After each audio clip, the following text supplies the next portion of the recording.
Carlos Ramírez, exdirector de la CONSAR. Muchísimas gracias por estar con nosotros, Carlos. Alejandro, muy buenas noches, un gusto saludarlos. Oye, me gustaría comenzar con esta pregunta. ¿Qué tan urgente era hacer este tipo de cambios en un contexto donde sabemos hay informalidad, donde sabemos hay una crisis económica derivada por el COVID-19? ¿No le mete más presión a la olla? Te refieres, Alejandro, obviamente al anuncio de este fin de semana del presidente López Obrador. Pues mira, llama la atención el momento del anuncio. Es por decirlo menos llamativo. El programa de adultos mayores, cuando arrancó este gobierno, hay que recordarle al público, lo recibía, no era universal, es decir, lo recibía las personas que no recibían otra pensión, es decir, se dedicaba a las personas que no tenían pensión, y la edad para recibir este beneficio era 65 años.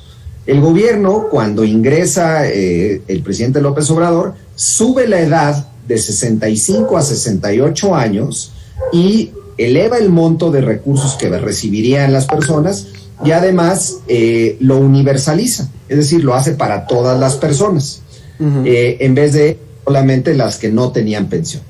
Y ahora, 2 años después, de manera inesperada, el presidente López Obrador dice que va a bajar la edad otra vez. Ellos la subieron y otra vez la quieren bajar de 68 a 65, y no solo eso, sino que anuncia un incremento muy importante en el monto que se recibe por este beneficio.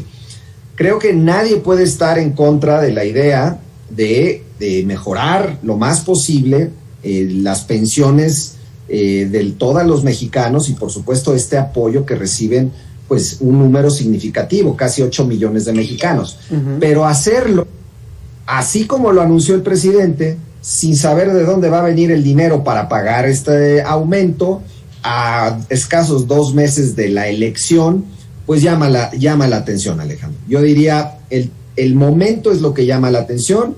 Nadie lo esperaba, y bueno, pues ahora a ver qué hace la Secretaría de Hacienda para ver de dónde van a salir los recursos para financiar esto. A eso iba, Carlos, porque justamente la Secretaría de Hacienda decía que no iban a contratar deuda pública para poder sanear las finanzas, pero entonces, ¿de dónde va a salir el dinero? ¿De los ahorros? Pues esa es muy buena pregunta. Toda la pandemia, Alejandro, recordará el público, el gobierno federal señaló durante el momento más duro de la crisis del año pasado que no tenía recursos el gobierno para apoyar a los trabajadores y a las empresas, y que pues básicamente ahora sí que no había dinero para ello.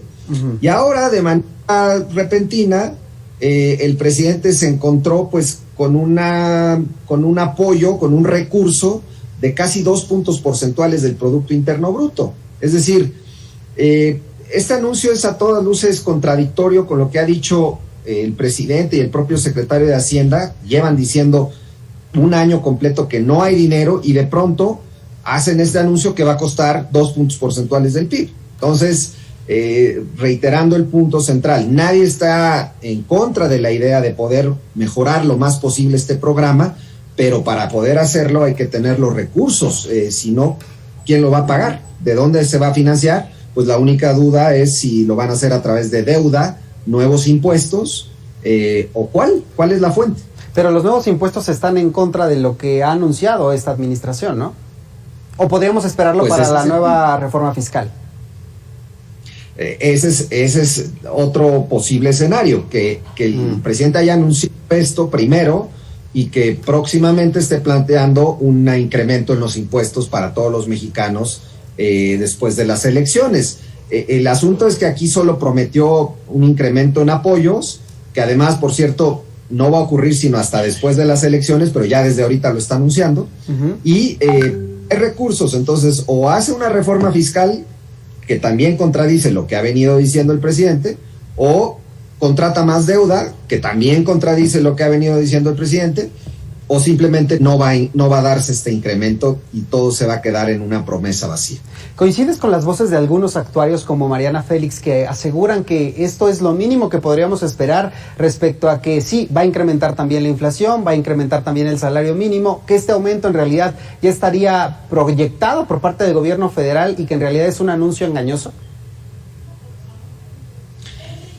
No, a ver, ese anuncio ciertamente ha venido incrementándose el salario mínimo y por arriba de la inflación, lo cual es una buena noticia y que es una política que este gobierno pues ha impulsado de manera particular. Ahora sí que se ha beneficiado de una reforma que se hizo en el pasado en donde se desvinculó el aumento del salario mínimo, ¿no? Se desvinculó de otro tipo de servicios, en específico las pensiones. Entonces, digo, para no complicar las cosas, nada más decirte, sí es un anuncio novedoso, no lo habíamos escuchado de parte del presidente. Lo que puede ser engañoso es que simplemente no se lleve a cabo. Lo que puede ser engañoso es que duplicar este monto de recursos, como dice el presidente, hasta el año 2024, es decir, pasar de un apoyo de 2,700 a 6,000 pesos, es un incremento enorme, gigantesco, de los cuales, reitero, no hay los recursos fiscales para ello. Entonces, el engaño puede ser la promesa. Y si no es engaño, pues entonces vamos a tener que tener o deuda o nuevos impuestos para financiar esto. No es gratis. Los recursos fiscales son limitados y una de dos, o se obtienen de un lado o del otro, pero no se puede tener todo a favor. Finalmente te preguntaría, ¿en la ley ya hay mecanismos que puedan dar este salto? Es decir, que tal como lo anunció, se ejecute ya el próximo año, ¿o tendríamos que verlo a través de un proceso legislativo? No, el incremento que anunció el presidente, que dice que se llevaría a cabo en julio, es del 15%, y ese, en principio, pues no lo puede llevar a cabo el gobierno, sin necesidad, a pesar de que no lo presupuestó, no lo incluyó en el presupuesto que aprobó la Cámara de Diputados en diciembre pasado, pero sí se puede dar ese mecanismo de incrementarlo a mitad del año. Hay que ver de dónde salen los recursos, reitero. Ahora, lo que sí tendría que pasar por el Congreso es, en los futuros presupuestos, se tendría que incorporar el incremento adicional que está prometiendo el presidente, que reitero es muy grande. Es 100% de incremento a lo largo de los próximos 3 años, lo cual es un incremento pues muy significativo. Reitero, no hay dinero para esto, no está presupuestado en ningún lado. Y nuestra población, un último punto, nuestra población está envejeciendo. Entonces, hoy tenemos un número de adultos mayores de 68 años, que más o menos son 8 millones. Pero en los próximos años ese número va a crecer muy significativamente y además está queriendo bajar la edad del presidente, pues entonces el número se hace todavía más grande, además de que el monto de recursos lo está prometiendo más que duplicar. Carlos Ramírez, te agradezco mucho estos minutos aquí en Mega Noticias TVC. Muchas gracias, Alejandro. Buenas noches. Buenas noches.